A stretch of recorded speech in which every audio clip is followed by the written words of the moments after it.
everyone, and welcome back to another Rockies Daily. I'm your host, Scott Ayers, where we're talking all things Colorado Rockies. We should have a fun show in store. Thanks for tuning in. Make sure to leave a like, a comment, hit that subscribe button. But regardless of your support, I really appreciate it as we continue to just grow this little community out. So first, let's just jump into it. And, yesterday, we talked about the opening day roster and what that lineup might look like, kind of was mixing and matching some names. But one of the things that I felt like deserved just more attention was this infield.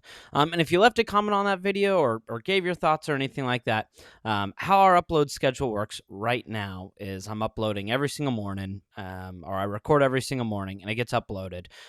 So if I see a comment Monday, I can usually touch on it for the Wednesday episode, but that's just right now how it works. Hopefully we'll get that changed, though, when the season starts. So, let's say Rockies play on a Monday evening, I record after the game, and then it goes up Tuesday morning. So just during the offseason, that's what our upload schedule looks like right now. So just want to give you a little look behind the curtain, a better understanding of why sometimes you'll see news and I'll report on it. It seems like a day or two later. In reality, it's just because of how the schedule is. But anywho, talking about the infield, we have one guy that feels like a complete guarantee, and that is Tovar. Actually, two guarantees, Tovar and Castro. Those two guys feel like they will for sure be starting on opening day. Tovar is a lock at shortstop. There's just no reason why you would move him off of short. And then that's where it gets really interesting. If you didn't see yesterday, I talked about Tyler Freeman playing first, putting Castro at second, and Kyle Karros at third. And there's obviously both pros and cons to that. My biggest reasoning was I just really liked making sure that we had Tyler Freeman's bat in the lineup. And, you could go the route. You could, and I had Castro at second, Karros at third. You could go the route, though, where maybe you have Castro play third, maybe you have Freeman at second, and you have one of those slew of first basemen that the Rockies now have play first. You could have Edward Julian play first.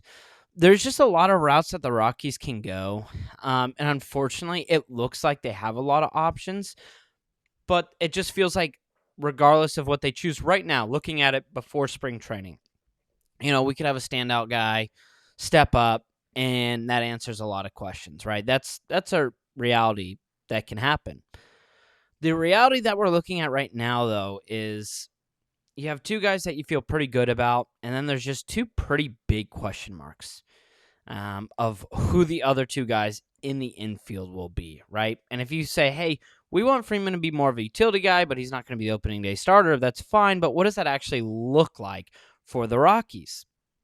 Because there's a lot of different ways they can go about it. If you want Castro to play third, which he's certainly able to do, then you've got just, hey, what do we do at second and what do we do at first?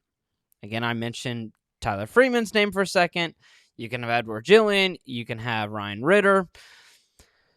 It's just, it's interesting in which way the Rockies will go and how they approach it to start the year. I think that's also why they have all these guys, though, is because they can try these different combinations and see what actually works for the 2026 season. I think that's one of the benefits when you're in a spot where winning isn't the most important thing technically, right? It's more so figuring out what works. Now, obviously, you're going to be expected to win games, but if you find an infield unit that works best, this is the time to do it, to experiment and to figure out, hey, you know what? Edward Julian's giving you a bounce back that we saw from Mickey Moniak last year. He needs to play second every day. He needs to play first every day. Kyle Karros, his hitting's greatly improved, and he's our everyday third baseman.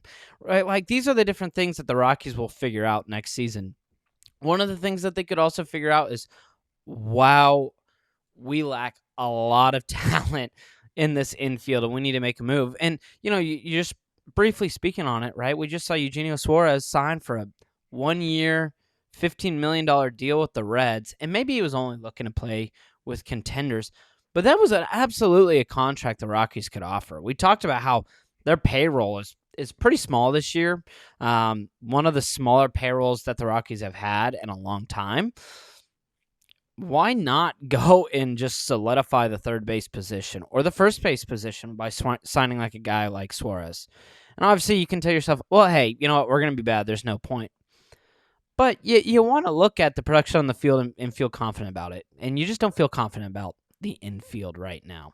So it will be really interesting to see the different combinations we get during spring training, the different combinations we will get during the 2026 season. Because what I mentioned probably aren't even all the combinations, right? Like maybe Amador comes back and all of a sudden figures out his bat and becomes, hey, this needs to be an everyday guy. Charlie Condon.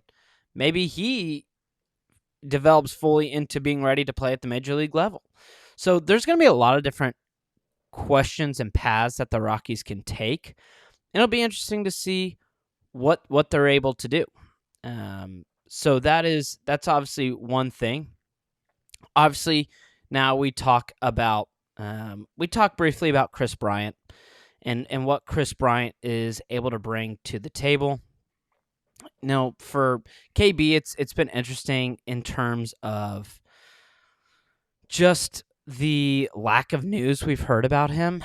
And for Chris Bryant, it's just, is it a good thing or a bad thing? Obviously, I lean on the side of it being a bad thing. The last thing we heard about is just he's uncomfortable just essentially walking around and existing. And that's obviously a scary thing for him because you want him to be good. And so the last thing we heard actually was the dumb drama about the Cubs and him not being invited to the 2016 team that then the Rockies denied and then totally dropped off the face of the earth.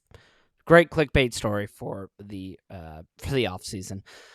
But man, this is going to be a big question for the Rockies in 26 is how do they handle Chris Bryant, especially if he is unhealthy and not ready to go for the upcoming year. How do they possibly go the Anthony Rendon route, where they maybe make that contract longer, it can release him, so there's less on the payroll? I don't necessarily know. And just an important bi-weekly note of Chris Bryant, like, hey, what's going on? Hey, can I see what's going on over there? And it's like, oh, we still do not know, and we're less than 2 weeks away from spring training. More questions will be answered, I'm sure. But man, what a mess that is for Chris Bryant and the Rockies. And you just feel bad for Bryant, obviously, because we've noted on the show he just seems like a good guy. And to have your injury go out this way, right? It's not that he's quitting on the team or anything like that. He's unable to play. Like his back is that messed up. He's that uncomfortable. And if you're that uncomfortable in just day-to-day life, getting off the couch, going to your cabinet, probably grabbing a good healthy protein bar and sitting back down, and you're in pain doing all that, you're probably not fit to play. And, we hope come spring training, something is figured out. Because if he can get healthy and is able to play, that gives you another bat because he's most likely at the major league level if he's healthy. But just a mess for the Rockies in figuring out what to do with Chris Bryant. And then to end the show, I'm talking about pitching for both. And if the Rockies want to go of signing another relief pitcher, it's a really dried up market. We've talked about Max Kranick before. He's probably the youngest reliever that the Rockies can get at 28. So if you want someone that you can have for a while, you would target someone like him. Justin Wilson's available. He's got a high-speed fastball at about 94 miles an hour. He's not a bad option. He's just old. A lot of old option. Andrew Chafin at 36. Or you can look at someone mid-season like Evan Phillips, who's coming off of Tommy John. But for this bullpen, I think they're going to have their struggles. And if you want to go sign a free agent, there's just not a lot of options right now. And that's difficult because that this bullpen could use probably another arm or two. And they can obviously look from within as well. But just on the focus of free agency for relief pitching, not a lot of options. I personally am big on Max Kranick in terms of who to go after. I just like going after a younger arm that you can hopefully have for a couple of years. Problem with some of the other guys that I mentioned, they could be done in a year or two, if that. Justin Wilson at 38. I mean, he still has some stuff. And, he's an interesting guy where maybe you sign and you deal at the deadline to a contender. Like that's a real world scenario that the Rockies can do. And so that's another idea of signing a reliever, right? Is how can you maybe flip an asset and get something in return? But it's tough to see that relief pitching and the dried up market there. But again, the Rockies might just go into spring training with what they have. And it's like, hey, we need to add another guy.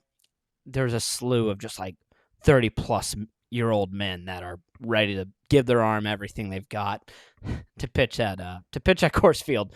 But then you talk about the starting pitching and the starting rotation, and something that we'll obviously want to talk about more in depth. But I think there's three locks, obviously: Kyle Freeland, Chase Dollander, Michael Lorenzen. There's another probable lock in Ryan Feltner. He feels like the number 4. And then you just have a lot of guys for that 5th spot. And we've talked about it a couple of times. And I bring it up only because I'm so interested in spring training of what this will look like. Because the Rockies could still sign another starting pitcher. They could sign, we've mentioned Tyler Anderson. They could obviously sign the Gray Wolf back, Chris Paddock, some other names out there of kind of maybe the range that the Rockies are going after. Or they can actually see what these guys have got in spring training. And Tanner Gordon, McCade Brown. Gabriel Hughes is interesting because he's just coming back from Tommy John surgery. But overall, super interesting for the Rockies in terms of what they will do to figure out this rotation. I'm really excited to see Alan Leichman as well. We've heard that he's coming up with different ideas, different theories. How will this rotation look better this year compared to last year?